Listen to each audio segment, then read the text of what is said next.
This is exactly right. The Hulu original series Furious is now streaming on Hulu and Hulu on Disney+. Starring Emmy Rossum as Alice Black, Furious follows a rookie FBI agent on the hunt for Catherine, played by Lola Pettigrew, a mysterious and calculating female serial killer. While Alice upholds justice, Catherine kills for it, terrorizing the rich and powerful men of New York in her pursuit of vengeance. With secrets that change everything, Alice discovers there's a thin line between hunter and prey. Watch the Hulu original series Furious. Now streaming on Hulu and Hulu on Disney Plus for bundle subscribers. Terms apply. Goodbye. I'm Nancy Glass, host of the Burden of Guilt Season 3 podcast. This is a story about a horrendous situation that destroyed 2 families. It's a scorched earth war that shows just how far someone will go to get what they want. Cindy said I had to choose between the truth and my family, and I had to choose the truth. Listen to Season 3 of Burden of Guilt on the iHeartRadio app, Apple Podcasts, or wherever you get your podcasts. My first guest is Paris Hilton, Shakira, Luke, and Yerin. You have surprises? Many surprises. Welcome to the Sweet 305 podcast, where the group chat comes to life. What up? You're the only person I know that loves a yellow starburst. It's lemonade. Listen to Sweet 305 with Lele Pons. Open your free iHeartRadio app, search Sweet 305, and listen now.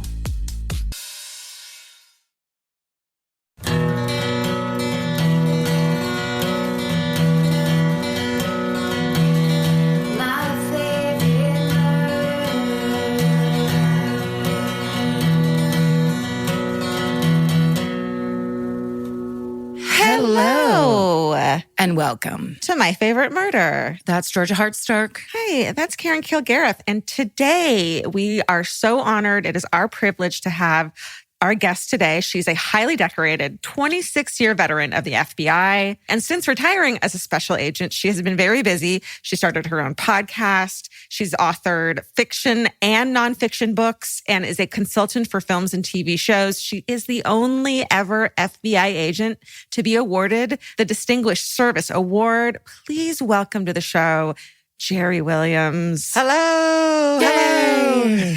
Hello.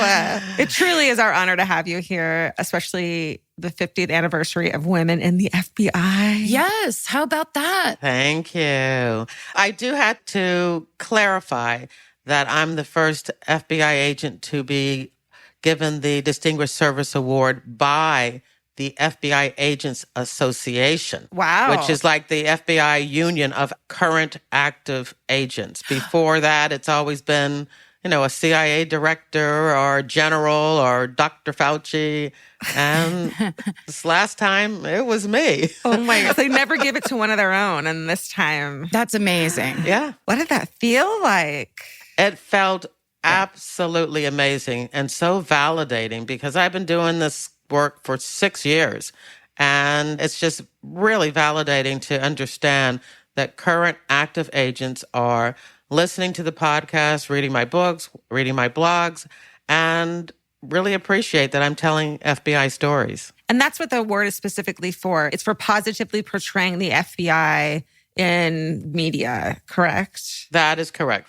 For sharing FBI stories. So basically, through your podcasts and through all the work you're doing, you're basically like, here's what it's really like to work here. And here's why we need maybe more women to work here, more people of color to work here, more diversity. And this is really what it's like. It's not the movies you've seen or the TV shows. Exactly. That is exactly what I do. I say I'm on a mission to show you who the FBI is and what the FBI does. And what is that to you? Why don't you tell us? Give us the mission statement. Yeah, Karen and I, we're amateurs.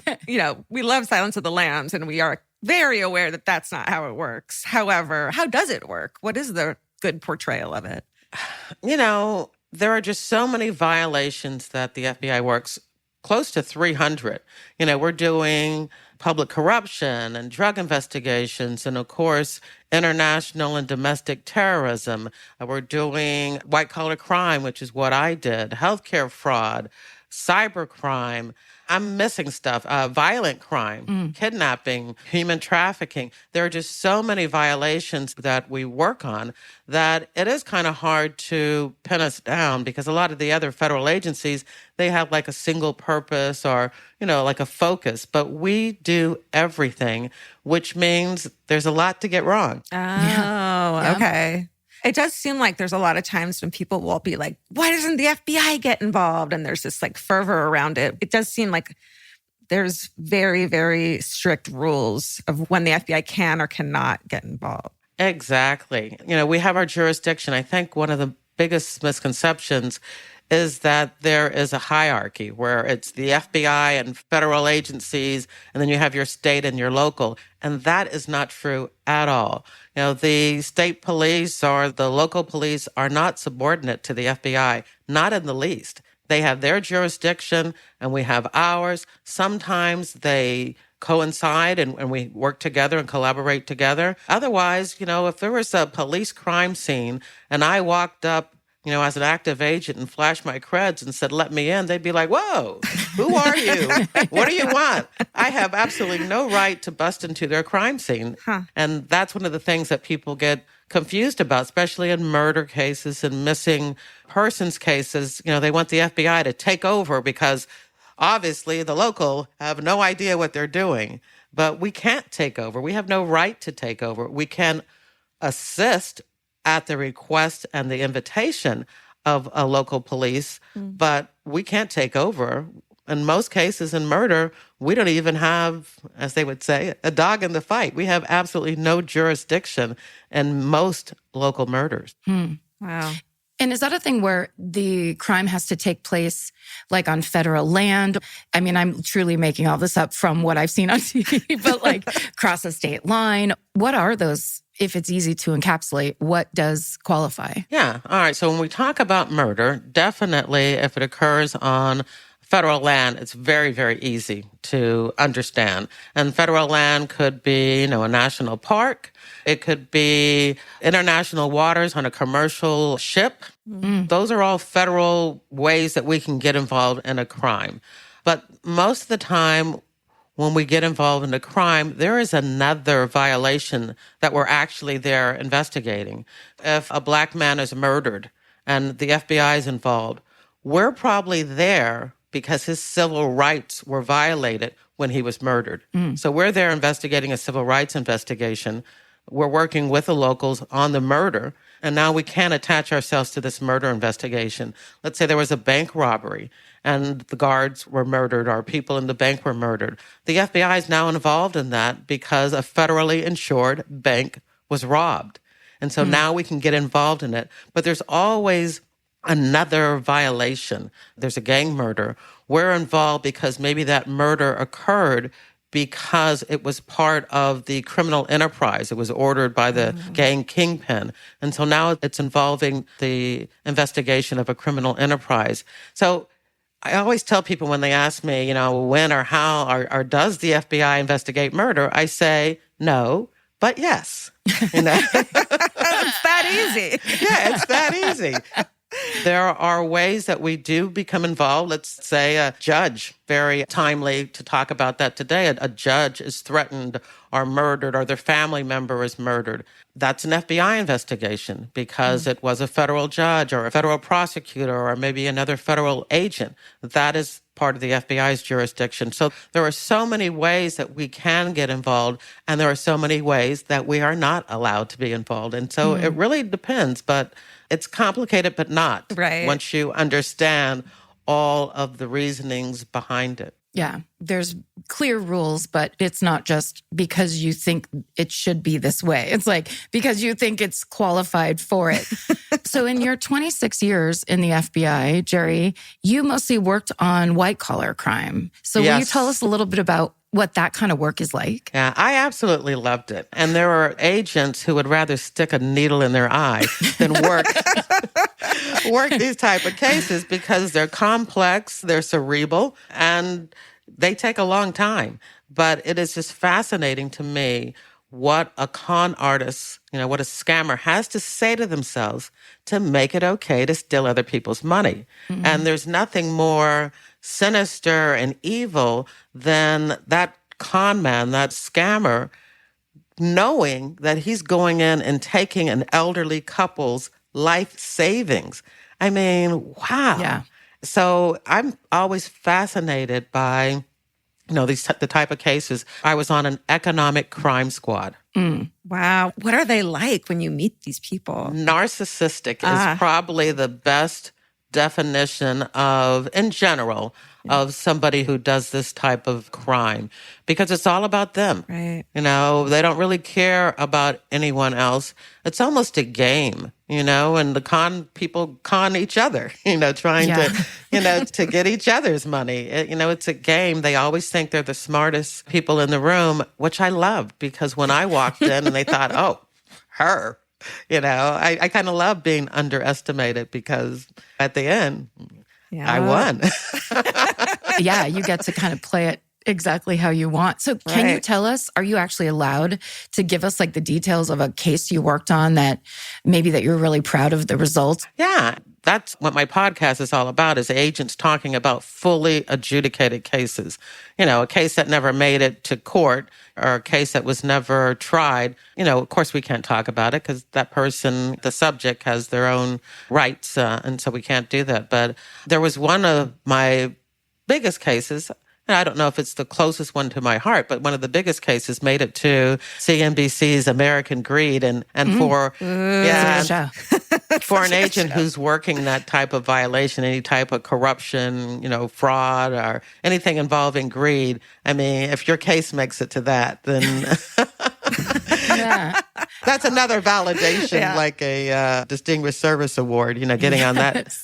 And so it was a $350 million Ponzi scheme case. But it really had a twist to it, because the Ponzi scheme was a charity fraud. And so the con artist, whose name was John Bennett, and he went to jail for 12 years, and so I don't have to worry about saying allegedly. Because you proved it. Yeah. Absolutely. We had the evidence. He was convincing people that he had an anonymous donor that would match any type of donation that you wanted to make to your favorite charity. And he was going after some of the biggest philanthropists in the country. And so we're not talking about, a $100 donation. We're talking about a $500,000 or $1 million donation. Wow. And that's how it got up to $350 million.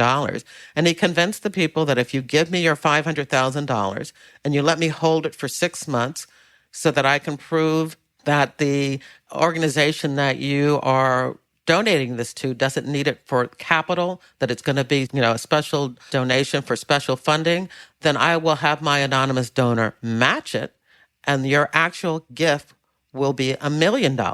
And he was able to convince some of the smartest, most, astute people in the country, they thought they were, to do this. And, it was in Philadelphia, where I worked for 24 of the 26 years I was in the FBI. I was out of Philadelphia.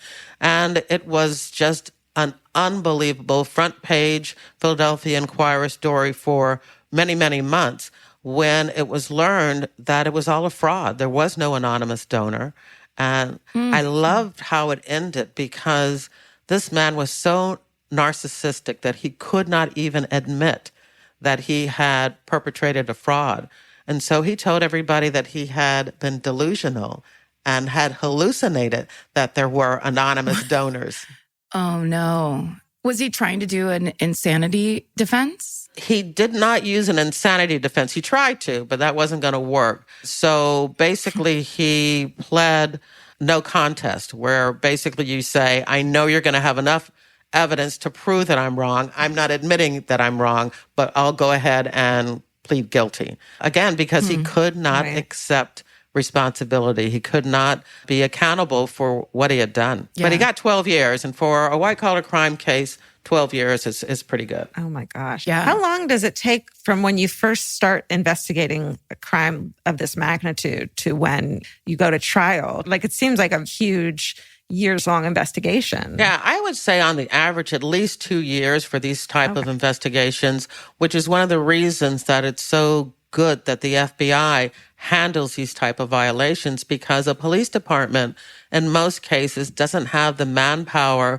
or the finances to dedicate people to work that type of a case for, 2 to 3 or 4 years, however long it takes. Yeah. So I really enjoyed these type of investigations. They also included advance fee schemes where I say, I'm going to get you some money. You just need to pay me in advance, for me to get you a loan broker. I also did embezzlements where, somebody working at a corporation or at a bank was, stealing money and siphoning off money. And I also did telemarketing, business to business telemarketing fraud. So it might not be necessarily somebody going directly to an individual and doing a fraud, but there are also frauds perpetrated and committed against full corporations. And that's the type of thing I work to. Wow. I loved it. Fascinating. Greed. It is fascinating. Yeah. Greed. Yes. It's all about greed. I'm Nancy Glass, host of the Burden of Guilt Season 3 podcast. This is a story about a horrendous situation that destroyed 2 families. It started more than 7 years ago when Cindy and Kenny were 2 40-somethings who had just gotten engaged. Days later, they walked into a scorched earth war they never saw coming. Turn around and place your hands behind your back. The cops came into my house and threw me in jail. And to Cindy's surprise, her fiancé Kenny was charged with abusing one of her children. I never once doubted Kenny, and I always doubted the accusation. On Season 3 of Burden of Guilt, you'll hear a story about the lengths someone will go to in order to get what they want. This case has got to be one of the most despicable. Listen to Season 3 of Burden of Guilt on the iHeartRadio app, Apple Podcasts, or wherever you get your podcasts.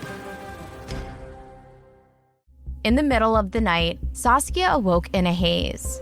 Her husband Mike was on his laptop. What was on his screen would change Saskia's life forever. I said, I need you to tell me exactly what you're doing.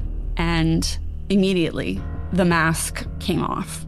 You're supposed to be safe. That's your home. That's your husband. Listen to Betrayal Season 5 on the iHeartRadio app, Apple Podcasts, or wherever you get your podcasts. There was no anything inside those eyes. They turned black. It scared the hell out of me. People, wake up! I'm the one that saw the murder take place by Krivak and DePippo. Anthony DePippo showed no signs of remorse, appearing unfazed after being sentenced to the maximum. I said, I'm not guilty. I'll take it to the grave. Listen to The Devil's Quarry in the Bone Valley feed on the iHeartRadio app, Apple Podcasts, or wherever you get your podcasts.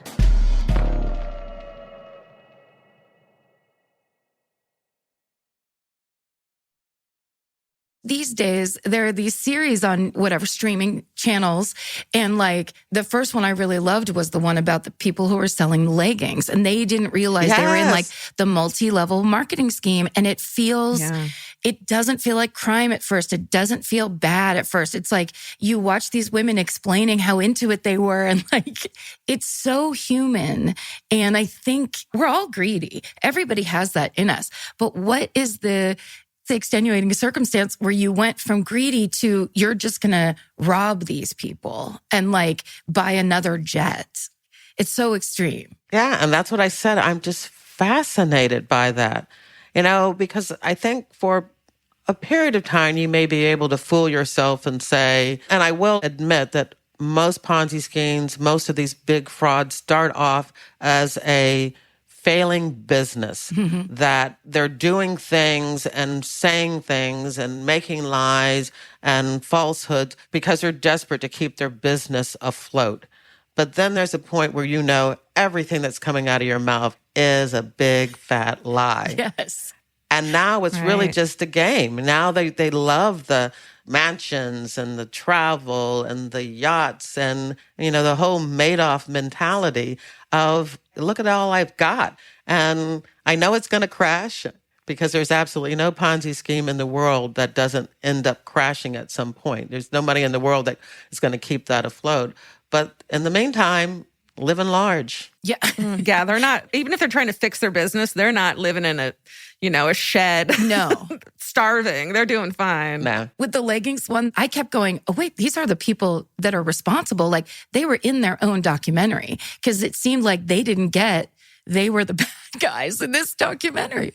Yeah, they still haven't gotten to the part where once the business started failing and you were still getting people to come in and you were still selling the dream, it was a fraud at that point. Yes, They never seemed to get that. Mm-mm. What is something that like the consumers like us, what's like a big red flag that you'd see that you couldn't believe the smart people in the room who got scammed that they missed? Not doing your own research. Relying on what your friend has done and been successful at. Not doing your own due diligence, because for these multi-level marketing and for Ponzi schemes and a lot of frauds, they continue and they grow by word of mouth. Right. The bad guy doesn't have to get out there at a point and say, this is a great investment, this is a great opportunity, because the people who come in early are making money and they go out and spread the word. Yes. And their friends just look at them and say, oh, look, look what they have, look what they got.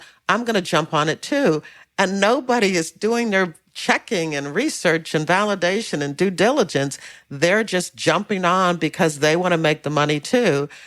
And at that point where everything has gone bad, the bad guy gets away with it because nobody's doing any research. Right. And sometimes it's a simple matter. If you're investing in golf courses all around the country, I had a friend of mine whose father lost hundreds of thousands of dollars because he thought he was building golf courses. Well, why don't you get on a plane and go visit one of those, Site visit immediately. Yes. Yes. Yeah. Go see your golf course. Go see what your money, it's there. So go visit it. Go see it. Yeah. And they're not doing that. They're depending on what they've been told by people they respect and admire who are falling for the scam too. And is there a part of it too where I always think of the Madoff thing where there were so many people who it was like, you have money, I have money. This is what we do with our money. So it's a little bit of insider information where checking on it would be almost like gauche or something. Like, this is what all the moneyed people are doing, so we are going to do it too. And it's almost like they get punished for that. That's how they get taken advantage of. Right. And that's exactly what it is. It becomes a status to be involved in some of these scams. And unfortunately, I'm not sitting in a big mansion someplace because I am the most skeptical person in the world. And if you bring me an opportunity, I'm going to ask you, 10, 20, 30 questions. And by the time, it's over, either I've decided it's a scam or you decided you don't want me to invest anyway.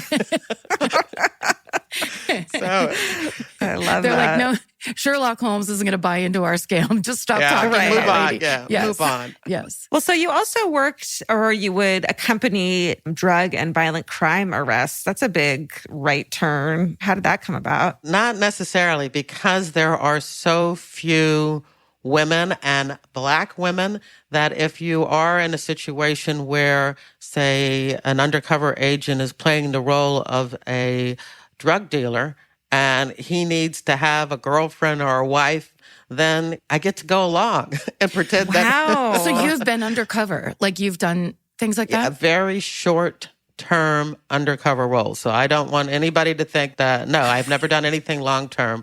But if, let's say, for instance, there were two Black agents that were playing drug dealers and they had been invited to go to a boxing match, and I don't even know who it is, in D.C. So, we flew down so I can go to the boxing match with him.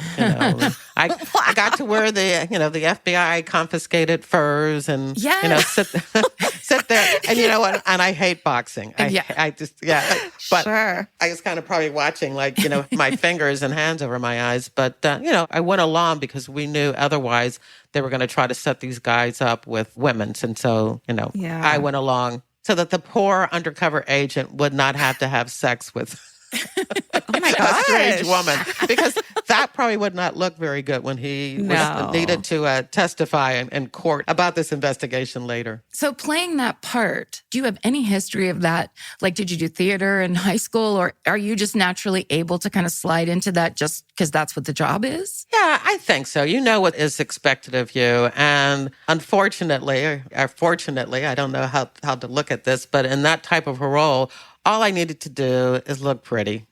Yeah.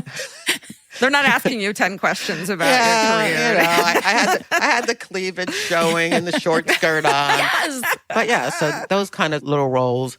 You know, once one of the other undercover agents was making a drug buy at a pizza parlor. It was an organized crime, and I accompanied him. But then once we got there, the bad guys wanted him to leave leave the chick in the car.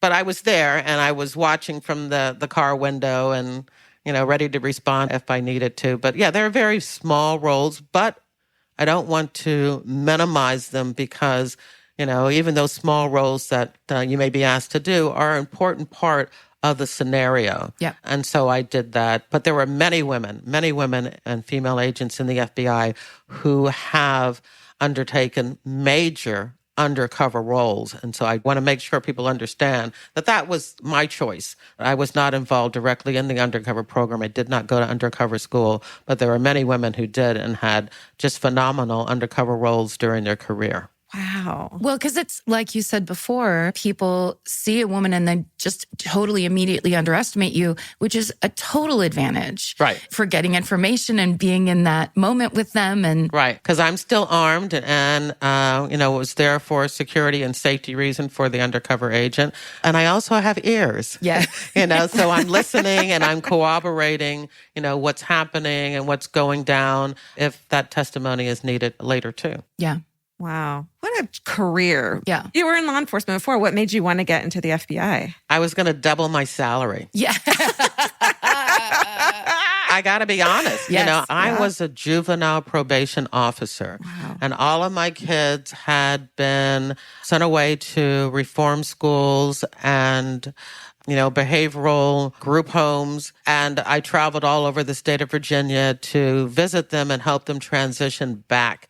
I was the person involved in making sure that the county that they were from, that they saw me and that I could help them transition back into the community. I also connected them with their parents because a lot of times the parents didn't have the means and the ways to visit them because they may be across, the whole other side of the state of Virginia. And so that's what I did. And I did that for 3 years and it was an unbelievable job, but it was so difficult, emotionally draining. Almost all of the girls that I had on my caseload have been involved in sex work. And here they are, 15, 16, 17.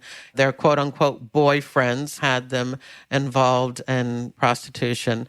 Really, they were being sexually abused. We know that. Mm-hmm. I don't think we used that term back then. And that's why they ended up in, a group home or a reform school because they were bad. And then a lot of the boys were involved in, violent crime and breaking into homes and things like that. But they were kids.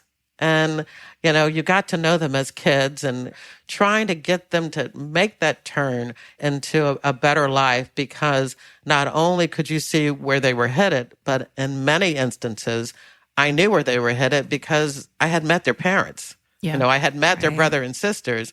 And a lot of those family members have been on the caseloads of my older coworkers, at some time or another. Yeah. And so I wasn't necessarily looking for another job, but when I saw that the FBI, this is back in 1982, 40 years ago. But when I saw that the FBI was looking for women and minorities, I just picked up the phone and made the call to the recruiter. And thank goodness, Randy Waldrop, he recruited me. Once he heard about my background and, the things that I was doing and my educational level, and he could see that I looked like the type of candidate that the FBI wanted, he really would not let me off that phone until I had promised him that I was sending in the application. And then he followed up. Wow. It almost seems like not fate, but just this perfect little storm for you of exactly how it was supposed to go. Well, also such, the first job you did and trying to help those kids, it really is a true service because there's so few services anymore for kids that are in jeopardy. And it's so unfair where they're coming out of places where everything counts against them. And it's just like, oh, now we're just going to send you to reform school as opposed to anybody actually being there, an adult that cares about them and is helping them and that kind of guidance. So yeah, you had an impact. You did really important work. And then it's like, now you can take all that and kind of take a little bit of a left turn because that's really hard work. And that is service that like 3 years is like 10 years in any other job. Yeah, I totally agree with that. And anybody who is listening, who is doing that type of work, we definitely applaud you because it's heartbreaking. Yeah. I mean, when you're in law enforcement and you just look at the people that you're working to get into jail, it can be a hard line. But when those people are children, especially when you have children of your own, or at that time I was young, but hoping to have children of your own, it's heartbreaking to see that for them, there really is no hope. And part of your job is to try to give them hope. Right. Yeah. So should we talk really quick about how did you get into podcasting? Yeah. I mean, because you're technically retired, but you're one of the busiest people that I've ever heard of being retired. You have like 4 more careers now that you're retired. Absolutely. And I hear that from my husband every day. It's like, aren't you retired? And the fact is, no, I'm really not. I've been doing this for 6 years. So after I retired from the FBI, I was the director of media relations for the Philadelphia transportation system called SEPTA. And that's the buses and the trains and the trolleys and the subways. And I did that for 7 years. And I'm telling you, that was hard work because the transportation system runs for 24/7. And, if there was a person that was hit by a bus or somebody who committed suicide by train or just a physical altercation on one of the vehicles, I was called in the middle of the night. Oh, my goodness. And I had also done that in the FBI. In my last 5 years, I was the spokesperson for the Philadelphia division. So I was used to being out front and, in the media, talking to reporters and, entertainment, about positive perception of the FBI and of SEPTA when I did it. And so when I retired, I knew I wanted to write books. I've always been a big crime fiction reader. And I just always thought that I can do this. I can write books. And the whole podcasting thing was secondary. It was a way of me building a platform, of me finding potential readers. And I have written 4 books, but the whole podcast thing kind of took over. And I spend most of my time. We get it. We get it. You're my people. You understand. Yeah, the whole podcasting thing just took over. And I spend way more of my time podcasting than I do writing. I haven't written a book since 2020. So hopefully something will happen soon. I am working on another crime novel. I mean, 4 books. Jerri, is plenty. You don't have to. I mean, please give the rest of us a chance. And then what is it, like 260 episodes of your podcast? Yeah, I just posted 262 and yeah. Yeah, it's great. Wow. Let's talk about the whole angle of the women in the FBI. And it's the 50th anniversary, which is... So it was very young. It's a very new thing, it seems like. Well, the funny thing is that I am going around promoting the 50th anniversary of female FBI agents. But the reality is that it's actually the 100th anniversary. But the Bureau doesn't really recognize that they were women agents back in 1922. One was hired in 1922. Another female FBI agent was hired in 1923. But when Hoover became the acting director in 1924, he got rid of him. Yes, he said he was doing a reduction in the force and trying to professionalize it, and that there really wasn't any work for women agents. So the only 2 women that were in the FBI, he got rid of them. Then, for some reason, I've done a lot of research on this, and I find it fascinating, but for some reason, one of the female employees had the backing of the Pennsylvania governor and some other important people, and they campaigned for him to make her an agent. So Lenore Houston is the only woman ever hired by FBI Director J. Edgar Hoover. Wow. But 4 years later, she ended up, I'm not serious, you're going to think I'm making this up, but she ended up in a mental hospital threatening to kill him if she ever got out. So what? I'm not making it up. I would love to hear what happened in those 4 years, but I can only imagine, because I've heard some stories of the women in the early years in the 70s. I can only imagining the gaslighting and the head games that went on that put her in that situation. But yeah, it's fascinating. That's your next book. Yes, that's the next nonfiction. Yeah, people keep telling me that, but I've gathered some information, but I don't know if it's enough for a book.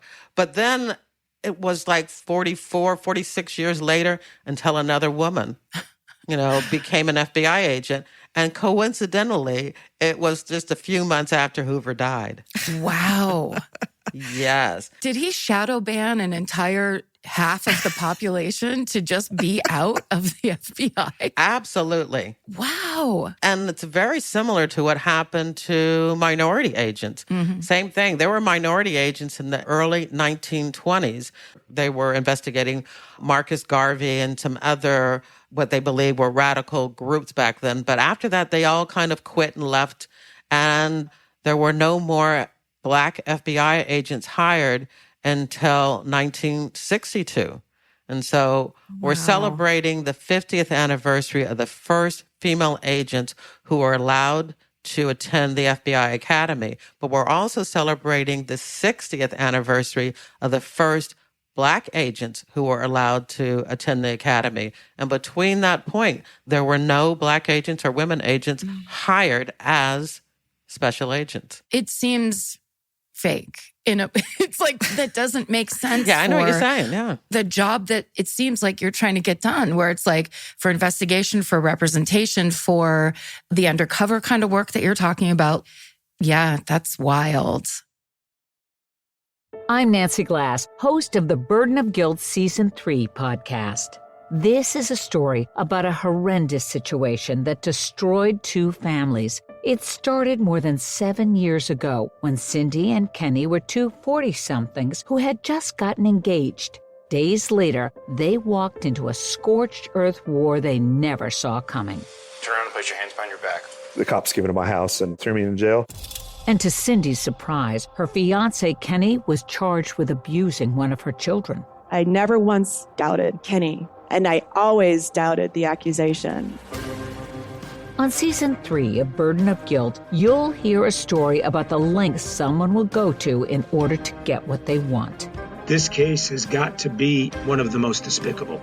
Listen to Season 3 of Burden of Guilt on the iHeartRadio app, Apple Podcasts, or wherever you get your podcasts.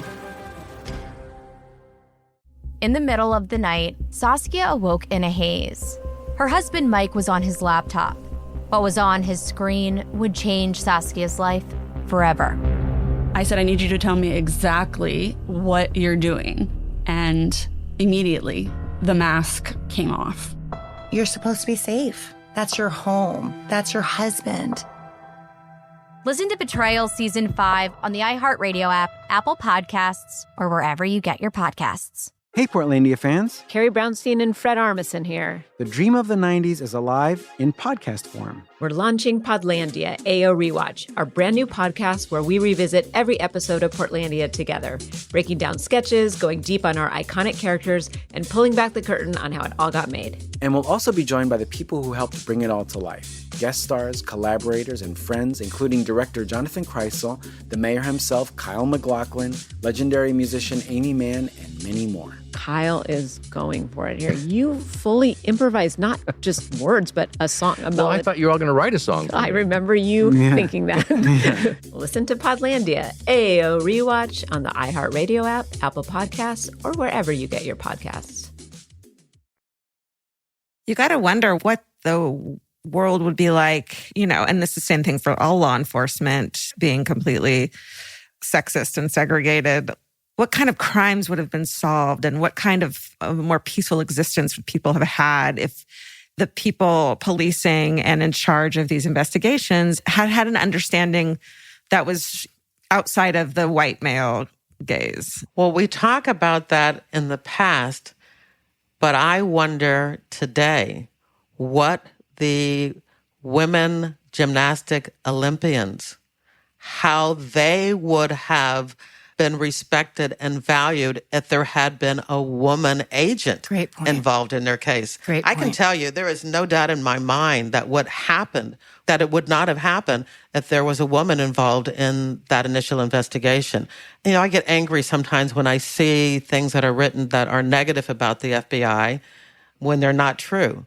But when it is a knock on something that's done that is valid, then I had to accept it and still, like any other woman, get angry about that too. Yeah. But that Larry Nassar thing, I just can't imagine that a female FBI agent would not have learned that information and then run with it with her hair on fire, running with it. Yeah. That whole thing is just, I usually don't comment on current events, but that whole thing was weird because it was at the management level, and those supervisors and assistant special agent in charge would never have normally been involved in the one-on-one interviewing of victims like that. So I don't even understand how that happened, it was not assigned to an agent at the case level, on the squad level, to do those interviews. It's just weird. That's so uncomfortable. And also when we say, like, if there was just one woman on that case where it's like,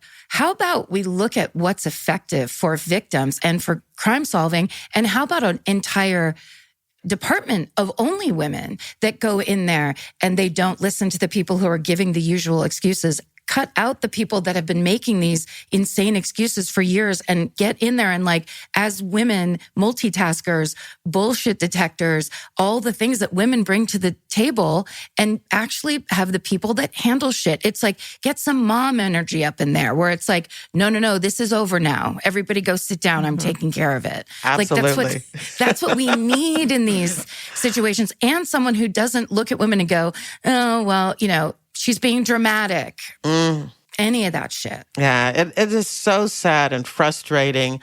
But in that one swift headline, now it looks like the FBI doesn't care about crimes against children, crimes against, young women. And it's just the furthest from the truth. And, I keep me away from those two supervisors. For real. Yeah, horrible. Have you ever imagined if in the Bureau, if there was a really even hiring situation where they had a lot of diversity and they had a lot of, like, equality in terms of women and men being hired? I don't know. Have you ever just imagined, like, what the difference could be in that kind of a well-represented FBI? I imagine that in a well-represented law enforcement community, period. I was a cop. I was in law enforcement. And so, of course, I support police. But I only support them if they're doing their job, if they're doing the right thing. And when you have communities that don't feel that they're being served, something is wrong. Yeah. And so fighting the fact that people are saying these things about policing, being defensive about the fact that people are saying these things about law enforcement doesn't make any sense. What we should be doing is listening and trying to make sure that in law enforcement, we're doing things where the community truly believes that we are there for them as much as we are there for anybody else. There is a problem, and we need to fix it. And, I never answered the question. You were asking how I got into in the podcasting. And so I initially did it just to get potential readers, to build a platform. But I started in January of 2016. And in the fall of 2016, that's when the FBI got pulled into this political mess, and that's when it became a mission. That's when it was more than me just, talking to other retired FBI agents. I really was listening to what was being said about the FBI, what some people, are saying about the FBI and, being politicized and being on one side of politics and not the other. So back in the fall of 2016, I started hearing this, and that's when it became this mission for me to really let the stories, let the case reviews speak for the FBI. I'm not going to get into I'm not going to tell people what they should and shouldn't believe. I'm just going to let them hear about an investigation from the investigative side, about the sacrifices, about the work and the resources and the manpower and the hours that are put in to make people safe, and just let people listen and make their own choices about who the FBI is and what the FBI does. And that is something that you're right. That's what we can do as podcasters, is to put the information out there and let people see, crime from another side other than just the news. Let them see the real people behind the headlines. Yeah. Is there an episode or guest or story that is a great example of what you're trying to share? Yeah, I will say that I picked this one because it is a great story. And I think it ties in so closely with your show and, the whole title, My Favorite Murder. But she's also one of my closest friends. And I did an episode, it's episode 69, and it's with Jenna Davis. But she was the head of the Safe Street Task Force in Maryland, and they investigated a triple murder. Murder, you said? The FBI doesn't investigate murder, but these 3 women were murdered in one of the federal parks in the Maryland, D.C. area. And the Safe Street Task Force worked to figure out how these 3 women ended up shot execution style in the state park. And it's a fascinating case review to watch how the Jenna Davis, my friend, and the people on the task force that she headed methodically tracked down all the information they could and brought justice to it for these 3 young women who were murdered because they dissed, the one guy that wanted them to go to have sex with them. And they said, I'm not interested, and give us a ride home. And on their way, decided, you know what, I'm going to show these. I don't know if you curse on your show. Well, I'm going to show these bitches, who's boss. And they shot them just because they turned them down and didn't want to have sex with them. That's a great example of why it's so important to have representation, as you were saying, in the FBI of women. We just bring something so different to the table. Also, I think in that we usually hear one angle, and I think this is starting to change a little bit, especially from the specials that I've seen lately, but having the inside perspective of what it was like.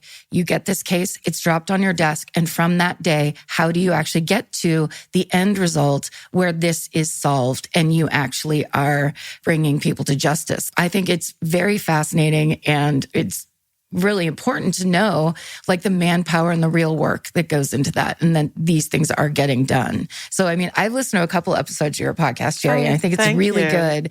It's so official. Like you guys are so qualified and you've been there. Wait, are all the people you talk to also retired FBI agents, or some of them active? No. Everybody's retired. Everybody's retired. And that way they can say whatever they damn well please. Nice. I think when you see, some agents on TV, or in different shows and they're still active, they're not going to tell you about something that they did or some trouble or a mistake they made. They're just not going to do it because the bosses are listening. And so these are the real stories. And I have the, male agents who are crying, maybe talking about a female victim, how they didn't want to have to go back to the parents to say that they had found her body, and they're crying. They would never do that if it was an FBI sanctioned interview and you had the press person listening in. Because I have done a couple of active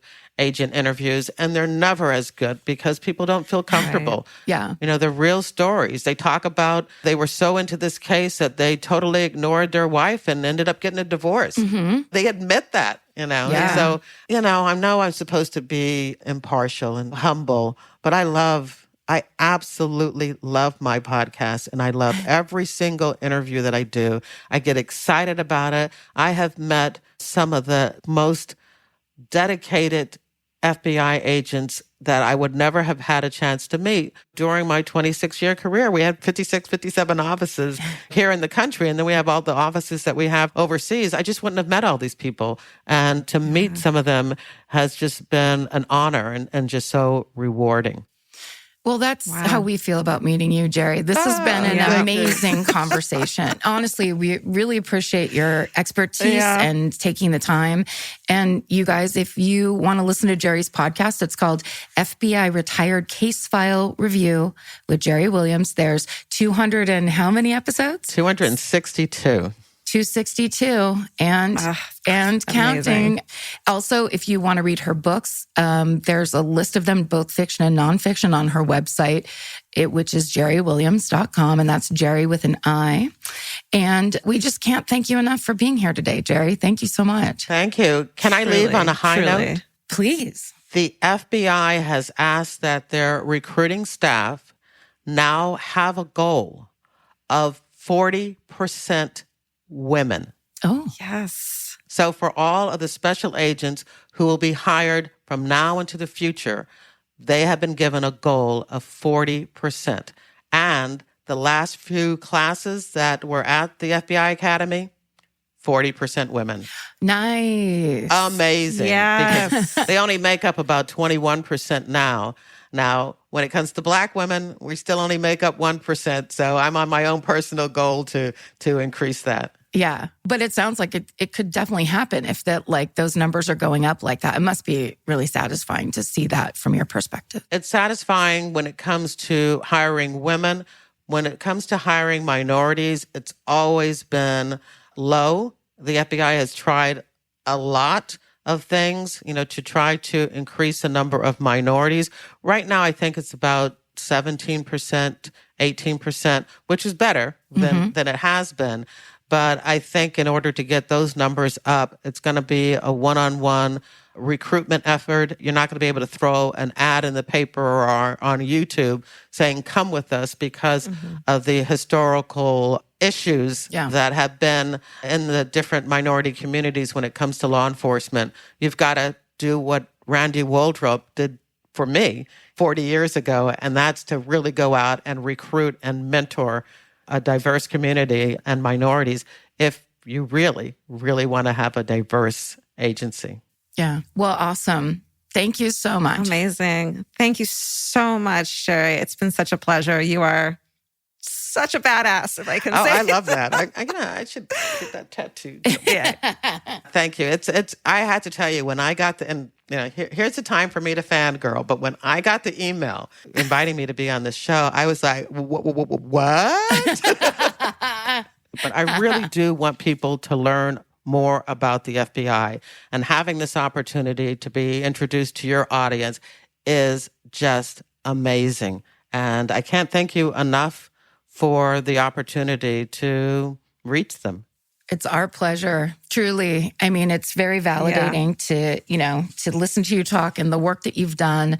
And, you're the real deal. We're fangirls and we're kind of armchair quarterbacks of crime. But it's, we really get excited and so honored when people who've dedicated their lives to actually doing something. And, the idea that taking down Ponzi schemes, it's that's the most satisfying.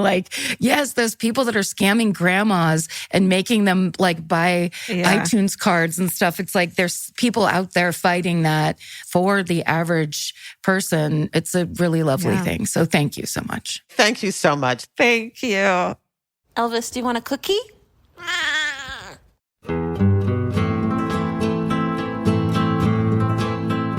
This has been an Exactly Right production. Our senior producers are Hannah Kyle Crichton and Natalie Wren. Our producer is Alejandra Keck. This episode was engineered and mixed by Andrew Epen. Email your hometowns and fucking hoorays to myfavoritemurder@gmail.com. Follow the show on Instagram and Facebook at My Favorite Murder and on Twitter at MyFaveMurder. Goodbye.